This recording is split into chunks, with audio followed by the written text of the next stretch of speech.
Bonjour et bienvenue sur le podcast Bien chanter des solutions pour votre voix. C'est Antoine Rudy, votre coach vocal, et on continue avec cette série de documents initialement publiés sous forme de vidéo et que je vous rediffuse aujourd'hui sur cette chaîne podcast. A tout de suite.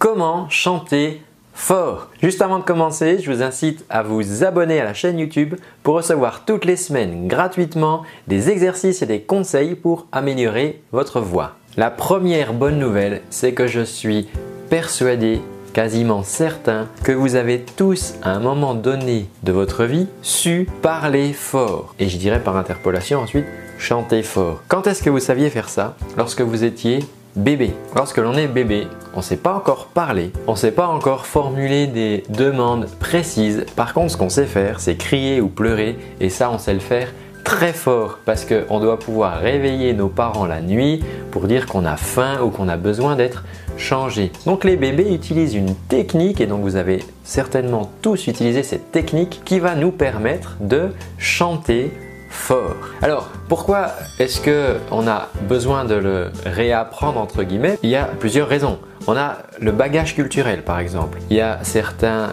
pays dans lesquels on ne parle pas fort. À l'inverse, en Italie, les Italiens ils parlent fort. Vous voyez, on entend ça déjà dans la voix. Il y a certains pays où au contraire, on va parler pas trop fort. La personne qui parle trop fort, elle va être vraiment catégorisée en personne volubile ou mal polie. Et donc, on va prendre l'habitude finalement de ne plus trop utiliser notre voix de manière forte. Peut-être que lorsque vous parlez, plus jeune, on vous disait « tais-toi » ou alors « arrête de parler si fort » et on baisse le volume de notre voix. Le bagage culturel, c'est quelque chose qui fait que on va peut-être effectivement oublier un petit peu comment utiliser notre voix de manière forte. Peut-être que vous pratiquez aussi le chant en chorale, et en chorale, on n'aime pas forcément que tout le monde se mette à chanter à tue-tête, entre guillemets, trop fort.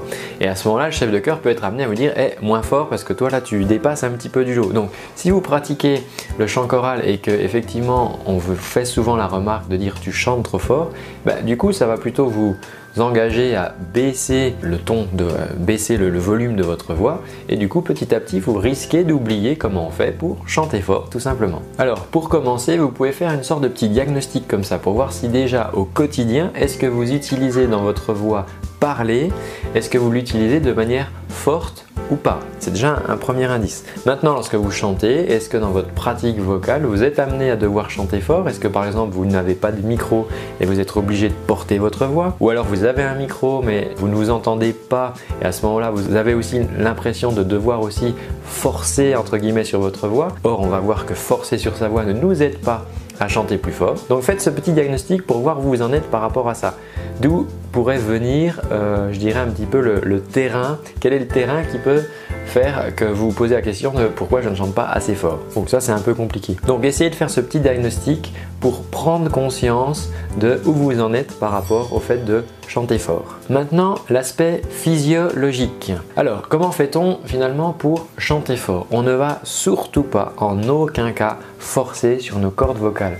Je vous rappelle les différents étages. Nous avons ici la partie carburant, ça vous pouvez le retrouver dans d'autres vidéos, donc je m'attarde pas dessus. Vous avez ici la génération du son, et c'est juste la génération de la note, donc on ne va pas chercher à forcer ici sur nos cordes vocales. Et on a ensuite la partie résonateur amplificateur, et c'est ce qu'on va utiliser finalement pour chanter plus fort. Je vous explique tout de suite comment. Le principe il est assez simple, on va utiliser ce qui se passe dans le tuyau d'arrosage. Souvenez-vous, quand vous vous amusez des fois avec un tuyau d'arrosage, vous allumez le robinet, il y a de l'eau qui sort, et puis c'est beaucoup plus rigolo de pouvoir trisser, éclabousser les copains, et à ce moment-là on va se mettre à pincer le tuyau d'arrosage. Très important parce que je ne touche pas au robinet, d'accord, mais simplement je pince le tuyau d'arrosage et tout d'un coup le jet va devenir plus puissant.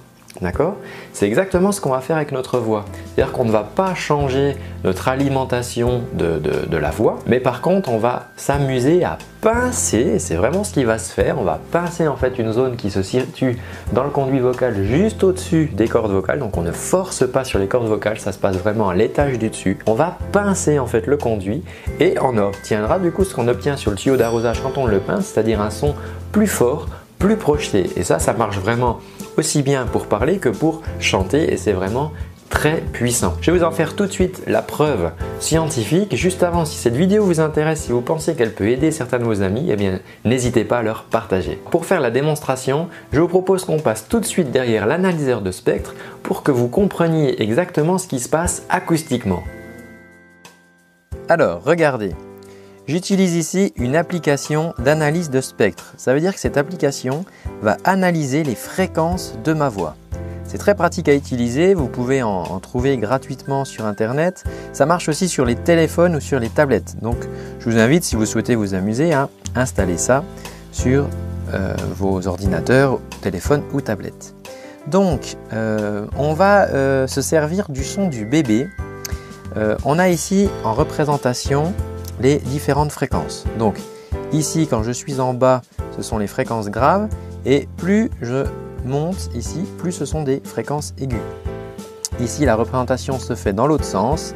J'ai à gauche les fréquences graves, et plus je vais vers la droite, j'ai des fréquences aiguës. Donc vous allez voir que en fonction du son que je génère, on va voir ici une transcription graphique plus ou moins riche. Par exemple, si je vais faire un bébé, le bébé qui ne va pas réveiller ses parents. Ouin, ouin, ouin. Donc vous voyez ici à droite les traces de mes 3 ouins. Donc on voit qu'ici, voilà, j'ai des fréquences graves. On est sur une voix homme avec quelques harmoniques ici.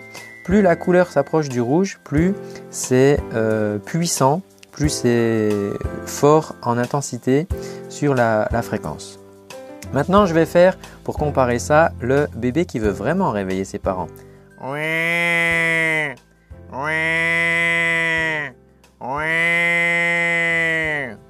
Et regardez, ici on a le bébé qui ne les réveille pas et ici on a le bébé qui les réveille. C'est un son qui est d'ailleurs assez énervant. Mais vous voyez qu'ici, je suis venu enrichir en fait mon son. J'ai renforcé des fréquences qui font que on va entendre quelque chose de très fort parce que cette zone de fréquence ici, c'est une zone dans laquelle l'oreille humaine est très sensible, à laquelle l'oreille est très sensible. Donc le bébé, lui, il est très malin parce qu'il génère du son dans cette zone dont il est sûr que ses parents vont bien la capter avec leurs oreilles et il va se faire entendre. Et nous, on va utiliser la même chose pour chanter, c'est-à-dire qu'on va renforcer cette même zone. Alors, je vais vous refaire 3 ouin sans renforcer cette zone. Ouin, ouin, ouin. Maintenant, je la renforce. Je pince le tuyau d'arrosage. Ouin, ouin, ouin. Vous entendez ce son un petit peu nasillard. Bien sûr, on n'utiliserait pas autant pour chanter, mais là pour l'exercice, pour s'habituer à pincer le tuyau, on va faire ça. Alors je vous incite à refaire le son du bébé. C'est le bébé qui est vraiment énervant. C'est ouin, ouin, ouin. Le bébé qui n'est pas énervant. Ouin, ouin. Vous voyez, celui-là ici, on ne renforce pas ici ses fréquences et donc du coup, c'est pas vraiment fort. Donc je vais faire cet exercice plusieurs fois. Ouin, ouin, ouin, pour finalement provoquer ce pincement dans mon tuyau, dans mon conduit vocal. Et comme il restera, si je le fais plusieurs fois, il va rester un petit peu de pincement dans ce conduit vocal. Ce qui fait qu'après, quand je vais chanter, peut-être que je vais avoir un son un petit peu différent. Donc ça, c'est à vous de tester. Vous faites déjà du bébé comme ça. Ouin, ouin, ouin. Du bébé très énervant. Et ensuite, vous chantez derrière et vous me dites si ça change quelque chose ou pas. Et on verra si on doit aller plus loin dans ces exercices. Vous avez ici la représentation en verticale. Donc ici, vous allez voir mon bébé qui ne réveille pas ses parents. Ouin, ouin, ouin, ouin. Donc vous voyez que ici les fréquences se situent à gauche du trait rouge. Ouin, ouin. Maintenant si je veux les réveiller.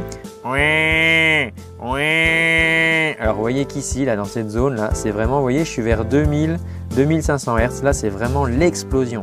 Ouin, ouin. Et l'oreille est très sensible à cette zone de fréquence. et pour chanter fort, on va utiliser cette technique. Voilà, vous venez de voir la preuve en image avec un analyseur de spectre, donc des fréquences qu'on a vraiment boostées, qu'on a amplifiées et qui font qu'on chante plus fort et que les gens nous entendent mieux. Mais surtout, je vous rappelle que ça ne doit pas picoter dans la gorge, d'accord? On ne cherche absolument pas à forcer sur nos cordes vocales, ça se passe vraiment au-dessus. Comme d'habitude, dites-moi en commentaire si vous y arrivez. Si vous n'y arrivez pas, expliquez-moi un petit peu ce qui se passe. On essaiera de trouver des solutions. J'essaierai de vous proposer d'autres vidéos avec des exercices. Si vous y arrivez, tant mieux. À ce moment-là, dites-moi de combien vous chantez plus fort. Qu'est-ce qui se passe avec votre voix, avec ça. Et je suis vraiment friand de ces commentaires pour pouvoir vous aider de plus en plus à améliorer votre voix. Ne repartez pas les mains vides. Je vous propose de vous aider pendant 30 jours avec des cours en ligne en vidéo gratuitement. C'est complètement offert et c'est sans engagement. Pour ça, rien de plus simple, vous cliquez sur le lien ci-dessous pour m'indiquer à quelle adresse mail je dois vous envoyer les exercices et vous recevrez chaque semaine pendant un mois des vidéos d'exercices pendant lesquelles nous pourrons pratiquer ensemble ces éducatifs pour améliorer votre voix. Je vous dis à très bientôt et surtout, prenez soin de votre voix.